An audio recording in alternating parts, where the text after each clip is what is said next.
Assalamu alaikum ve rahmetullahi ve berekatuhu. Kaderlik Facebook'taki dünyanın her kaysı çaylarıdık xerindaşlarım. Hemmanlarınki muşu vakti ve bununki vakti hayırlık olsun. Ben Abdülaziz Beş Toğrak, İstanbul'dan sizlerge Zeytinburnu'ndaki üyemden sizlerge salam bervatı ben. Kaderlik xerindaşlar.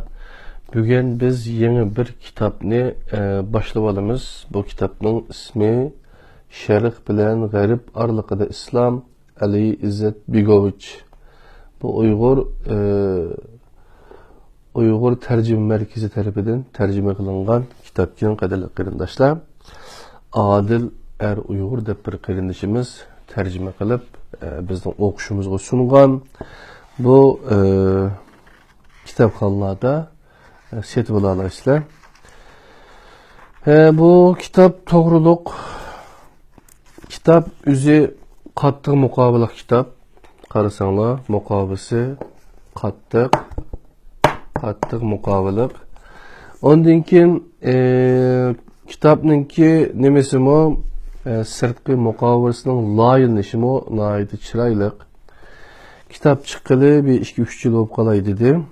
İstanbulga ya'ni 2-3 yil 4 yil bo'lgan bo'lishi mumkin. Kitapninki qalinligi belki qalinmi emas. Yaxshi qog'oz ishlatilgan. Bu kitap 364 betlik kitapken 364 betlik. Moşodunchilar qalinlikda chiqig'li qadarli qarindoshlarım. Kitapning oxirgi keyin muqovasiga Ali İzzet Begovichninki qisqacha tarjimali va rasmiy kirgizilgan jinim do'stlarim. Nimishqa Ali İzzet Begovich yozgan G'arib ve Şerq Arlıqıda İslam degan bu kitapni tanlab qaldinglar degan vaqtida İzzet Begovichni hammamiz yaxshi tanıymiz. Belkim tanımaydiganlar bo'lishi mumkin. Bu kitap hem G'aribning falsafasini hem Şerqni yaxshi tushunadigan Ali İzzet Begovich hem o'zi inqilob qilgan, hem İslam kitobnomasini yozgan.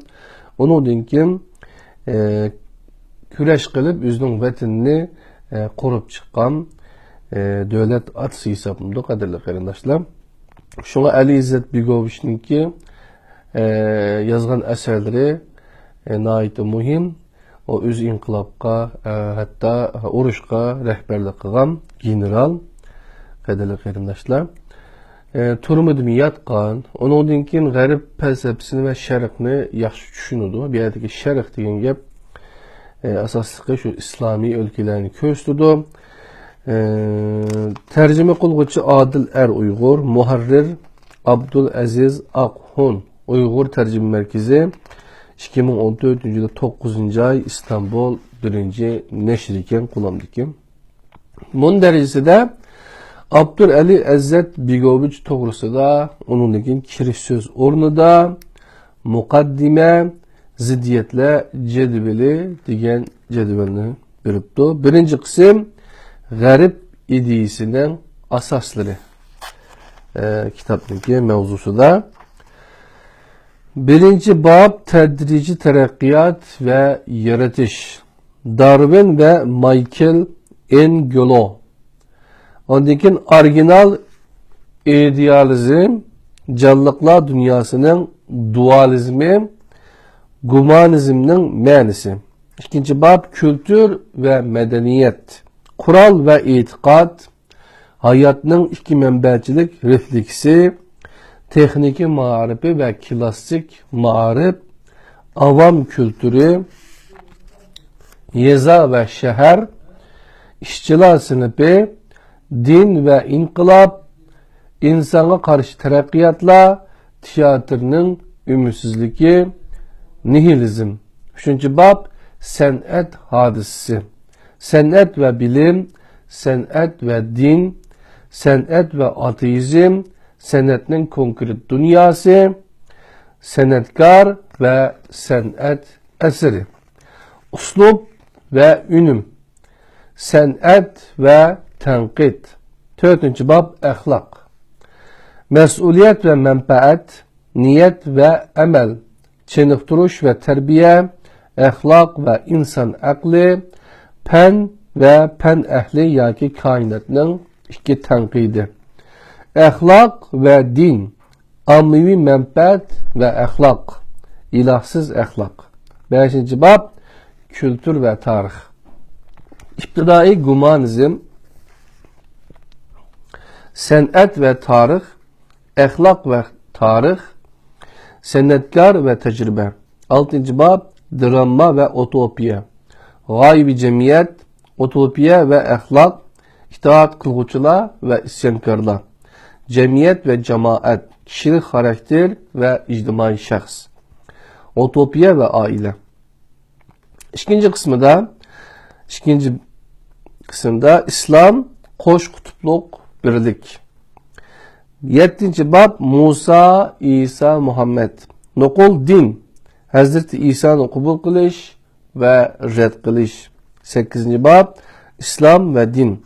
Tabiatga moyil din, İslam ve hayat. 9. bab Kanunun İslami mahiyeti. Kanunun iki amili ceza ve ictimai himaye. 10. bab nuqul din ve nuqul materyalizm mevcut emas. Fikirler ve hakikat. Hazreti İsa ve Hristiyanlık. Marks ve Marksizm. Nikah. İki xil hurapatlık. 11. bab İslam'ın sırtındaki 3. yol. Anglo-Sakson dünyası, tarihi yarışış ve ictimai demokratiya, teslimiyet. Degan şu mezmunlardan mundariciga qo'yapti arkadaşlar, kitapның içinde şu mezmunlar bakim. Endi Abdur Ali İzzet Begoviç to'g'risida bir so'zlab o'tamiz. Alica Ali İzzet Begoviç 1925 yılı Bosniya dunyoga kelgan. Sarayevoda boshlang'ich maktab tugatgandan keyin 1944 yılı to'liq o'qituvni bitkazgan. Qonun, san'at ve tabiiy fanlar bo'yicha ta'lim, tarbiya ko'rgan. Dokladlarni birish, asar yozish orqali islomiy harakatda aktiv rol o'ynagan. O'ziga o'xshash yosh do'stlari bilan birlikda butun islom dunyosini tema qilgan bas munozirlarga, suhbatlarga ishtirok qilgan. İslami faaliyetler bilen şug'ullangan El Hidaye Teşkilatı'nın yaşlar tarmaqı bo'lgan Yaş Musulmonlar Teşkilatı sepeti ko'rsatgan faaliyetleri sebebinden 1949 yılı hakim mutlaqchilik tuzumidagi Yugoslaviya doiralari tarafidan 5 yillik qamoq jazosiga hukm qilingan. Türmeden chiqqandan keyin yangidan Sarayevo Universitetidagi xizmatlariga qaytgan İzzet Begoviç tarixchilik temisidagi ilmiy izlanishini tamomlagan. Arqadan qonun tadqiqoti bilan shug'ullangan ve 1956 yılında magisterlik unvoniga erishgan. 1963 yılı advokatlık imtihanı qatnashgan. 25 yıl bo'yicha qonun maslahatchisi bo'lib ishlagandan keyin pensiyaga chiqqan. Shuningdan keyin butun vaqti ve kuchini falsafa ve islomiy temalarda tadqiqot elib berishga atgan. O Yugoslaviyada e'lon qilingan har xil gazetlar ve islom ellaridan chiqadigan har xil nashr afkorlarda izchil şekilde eserlerini e'lon qildirib to'g'an. Maqolalarning bir qismi Sarayevodagi ba'zi islom maktablarida dars qilib o'qitilgan eserlar qatoriga kirgizilgan. 1970 yılı meşhur İslam kitapnamasini qalamga olgan. Kitapnama o'zlari yashayotgan ellarda ko'p sonliqni tashkil qiladigan musulmonlar qilingan bir chaqiriq mohiyatida edi. O bütün dünya musulmonlarga uyg'unish ve qaytadan tirilishning boshlamchisi bo'lish nuqtasida o'zlari yuklangan tarixiy rollarni ado qilishlari uchun qilingan bir chaqiriq edi. İzzet Begoviç bütün dünyada qattiq g'ulg'ula qo'zg'agan muhim asari Sharq G'arb oralig'ida islom 1980 yılı yazıp tamamladı. Eser neşir kılıngandan keyin 1983 yıl Ağustos'ta 12 nefer Müslüman ziyali bilen birlikte qo'lga ilinib, Sarayevo rayonluq sot mahkemesinde sotlandı ve 14 yıllık qamoq jazosiga hüküm kılındı. 1989 yılı Xalqaro cemiyetinin besimi neticesinde hükümet tarafından keşirim kılınıp türmeden çıktı. Şu yılı küz ayları da dostları Muhammed Çengiç, Cemaluddin Latiç, Ömer Behmen Katarlıklar bilen birlikte Demokratik Hareket Partiyasını kurup çıktı. Müslümanlarını merkez kılgan halda Cumhuriyetteki barlık etnik gruplarını koynuğa algan şekilde kurulgan Demokratik Hareket Partisi kısa müddet içinde 700 bin tizimge aldırılgan azası bir partiye aylandı. 1990 yılı iyun ayında ötküzülgen tuncu nöbetli köp partiyelik sayılamda Demokratik Hareket Partisi birinci partiye buluş imtiyazı ega oldu. Horvatlar ve Serblarning iştirak qilishi bilan birleşme hükümet kurup çıkıldı. Ali İzzet Begoviç devlet reisligi saylanğında to'liq ma'nida bir xalq qahramoniga aylangan edi. Onun Osman imperiyasining rayondan chekinib chiqishidan keyin boshlangan ve zamanımız kadar davomlashib kelgan qatliam, sürgün, besim ve qiyin qistoqlar davridan keyin musulmonlarning haq huquqlarini qat'iy himoya qilishi, xalqning uni alija degan yangroq satolari bilan bag'riga besishiga nail qilgan edi. Xalqning muhabbatiga erishgan bu rahbar ziyolilar tarafidan bu bilge rahbar, danishmand rahbar degan nom bilan tilga ilinadi. 1992 yılı 29 fevral ve 1 Mart kunlari o'tkazilgan Yugoslaviyadan mustaqil bo'lish shuari bilan xalqning ko'p qismi ayrilib chiqib, mustaqil bo'lish uchun ovoz berishi bilan aprel oyining boshlaridan e'tiboran Bosniya Hersegovina serblarning hujumiga duch keldi.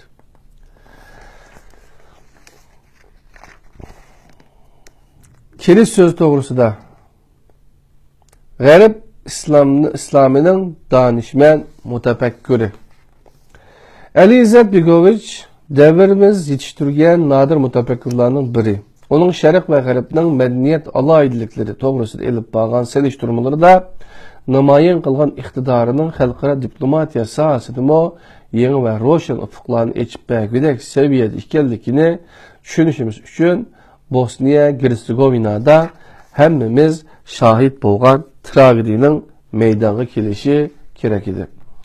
Bu urushda cho'nqur axloqiy va ma'naviy yiltizlardan uzoqlanib kelayotgan ziyolilarimizning barliq insoniy va ulug' qimmat qarashlarining inkor qilinishiga qarshi elib borgan kurashlarga dunyo yana bir qatim shahid bo'ldi. Bu kurash boshdan oxir estetik ve axloqiy sizimdan ayrilib qolmadi. Bu kurash boshdan oxir himayesiz balalar ve yaşangan kişiler çepilayotgan, kızlar ve ayollar basqınçılıqqa uçurayotgan, maddi mevcudiyeti, tarihi ve medeni kimlikleri bilen katliamdan ötküzülgen Bosniya Müslümanlarının rehberi Ali İzzet Begoviç, teki bütünley hayvanlaşıp ketmegen dünyanın vicdanını, ahlakı sizimçallıqını hareketli keltirishning yolunu tanladı. O her zaman bir yüzü Hristiyan, yeni bir yüzü paniyetçi, dinden taşqarı hakimiyet tüzümünü yaklaydıgan Avrupa kıtasının kindikide yaşaş hukukundan mehrum kılıngan Müslüman Bosniyaliklerinin zahmelengen gururlarının, yaralangan vicdanlarının azaplık sadasını bayan kıldı. Nemişki ki 15. əsrinin axırqı çarıqida Endülüs, İspaniya ta 3 milyon Müslümanını qatliam qılgan Avrupa 20. əsrinin axırqı çarıqida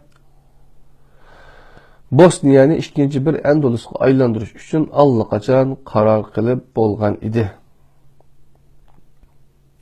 Şərq bilan G'arb aralığında İslam namlıq bu kitabning kirish so'zi uchun bir narsalarni yozganda bu qimmatli eserning dünya medeniyeti ve tefakkuri xazinasiga qo'shgan yangi ve ma'nilik miroslari to'g'risida to'xtalish kerak bo'ladi.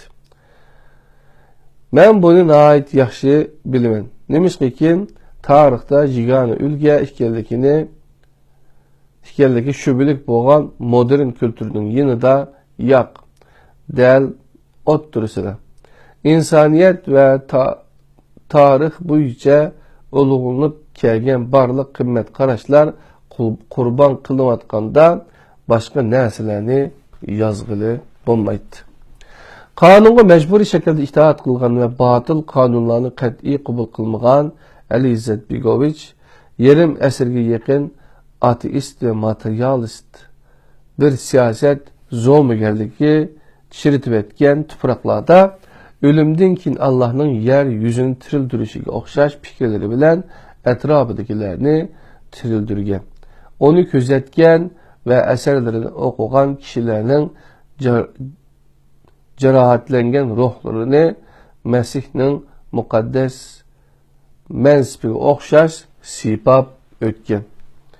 Bu əsrinin başlarında Hindi yerim müqəddəsli Muhammed İqbal Şərq İslamının çonqur ve şiiri bir nefsi bolğan bolsa nefesi onun okşaş əsrinin ahirlərində Ali İzzet Begoviç mo Qərib İslamının məsihası buluşqa namzad danışmayan bir şəxsdir.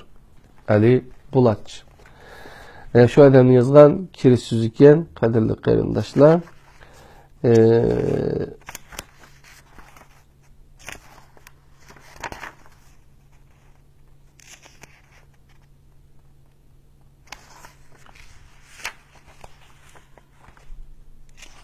bu kadınıma xeli varken 28, 15, 13 bet mukaddimiken kadirli qarindaşlar bunu hazır okulanmayımız. Şunlaşkı bugünçe şu kiriş sözünü okugan boldak. Kitapның ağ tarafı da qarasak Ali İzzet Begoviç devrimiz iştirgen nadir mutafiklerinin biri de